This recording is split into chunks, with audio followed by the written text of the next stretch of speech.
This is just a sample of the audiobook. To get the complete audiobook, access the link posted in the first comment. As scholars of the Old West know, Virgil was one of the legendary Earp brothers involved in what historians designate as the most famous gun battle in Wild West history, the so-called gunfight at the OK Corral on October 26, 1881, in Tombstone, Arizona. He, along with his brothers Wyatt and Morgan, and renowned gunslinger Doc Holliday, faced down 6 cowboys, including Ike and Billy Clanton, and the 2 McClaury brothers, Frank and Tom.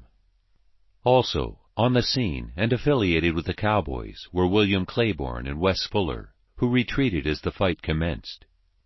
This book is not just another story about Wyatt and the Earp family. It is also the story of Sawtelle, California, and its old soldiers' home, early Santa Monica, Los Angeles, Prohibition, and the Earp family's seldom publicized ties to them all. The Earps fought the battles of the Wild West in its legendary boomtowns, Dodge City, Tombstone, Wichita, Fort Laramie, Tucson, Deadwood, Cheyenne, Prescott, El Paso, Fort Worth, and Yuma, just to name a few, for over 50 years with mediocre success. In the early 1900s, they had one last chance together as a family in the Los Angeles, Santa Monica, Sawtelle areas, at their anticipated big bonanza, the Battle of Sawtelle. The brothers all appear to have been scheming together one last time, one concluding episode in the Earp legend, and one last hurrah for the Earp family. In this same time period, Earp family patriarch Nicholas Earp was an influential resident of the old soldiers' home, which was adjacent to where the new town site of Sawtelle, known as Soldier City, was being developed, just west of Los Angeles and east of the beautiful and upcoming new seaside resort city of Santa Monica.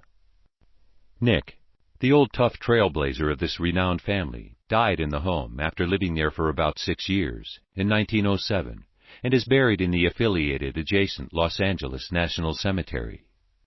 The Earp boys' half-brother, Newton, spent 7 years in the home too, and brother James lived in adjoining Sawtelle. Their presence there was strong in the early 1900s.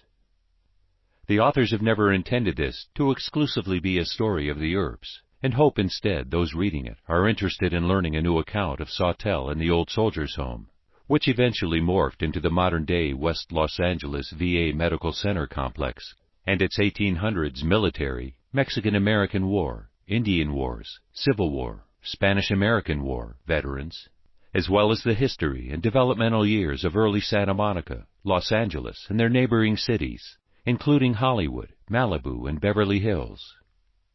Also, a prominent theme throughout this book is the drive toward prohibition, which led to illicit alcohol sales, bootlegging, and hidden backroom underground bars known as blind pigs or speakeasies. Los Angeles County and Sawtelle, to their detriment, and that of its neighboring cities, were drowning in such institutions in the early 1900s, as unscrupulous scavengers, most often military veterans themselves, preyed upon the home's elderly soldiers and their pension incomes. This murky episode in American history significantly influenced and swayed the early evolution of these prominent Southern California cities.